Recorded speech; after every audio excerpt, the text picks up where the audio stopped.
Welcome. We will start with very basic Revit lessons, which will be provided for you on YouTube. Practice these and become very good at the basics. Very much needed throughout the course ARC 124. And it becomes a basic requirement to do well later on in this class. So we will start with basically opening up a brand new project. Open up Revit. You will have these options. You're going to go through New. It will prompt you with these options. You want to change from construction to architecture. You want to make sure you're on project, not project template. It's hard to change it back. So stay with project, architecture template.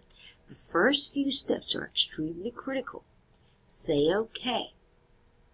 Now it's going to start you with a project, a brand new project in architecture. I'm going to walk you through some very basics. It will take a little while when you first start your project. When you first open up a brand new project, it will start with two very important tools. One is Project Browser, which is essentially a tool that allows you to look at your project in floor plan, various levels. It typically comes with level 1, 2, and site. Associated ceiling plans. Early on you don't need ceiling plans, so you can actually reduce it. 4 typical elevations of north, south, east, and when you click on this you can see it, and west. As soon as you cut sections, it will give you sections. You can always add additional elevations. And when you create views, it will give you here views as well. In the later classes, we'll learn how to create sheets, and in future classes, you'll learn to create families and groups. Perhaps you could learn it on your own in this class. So what we like to do is quickly look at properties. So if I'm in level 1, click on level 1, which is essentially level 1 floor plan, you will get various options. These options initially will bombard you with lots of questions. You can ignore them for the most part. I'm going to start you with some basic notions, and that's view range.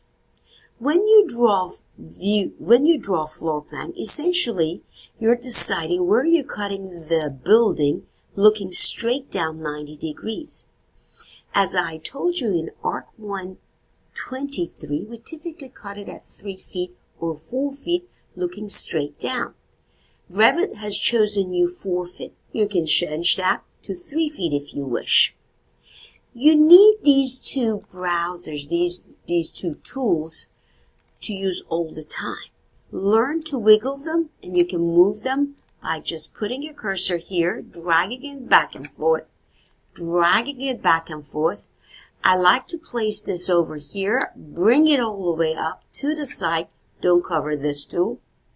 I like to keep this all the way to this side, all the way to this side. Don't cover these tools. Allow yourself to see your working area, which is essentially in the middle of your elevation markings, which are these, which we're going to learn. If you accidentally closed one of these, you would like to go to View. From the View, you go to User Interface, pull down menu. We lost Properties. You check mark it, it comes right back. I lose this one. I go here, I lost my project browser, and I get it back. So remember, you need your project browser, you need your properties. That's very critical to have these. This is the very, very basic lesson in Revit.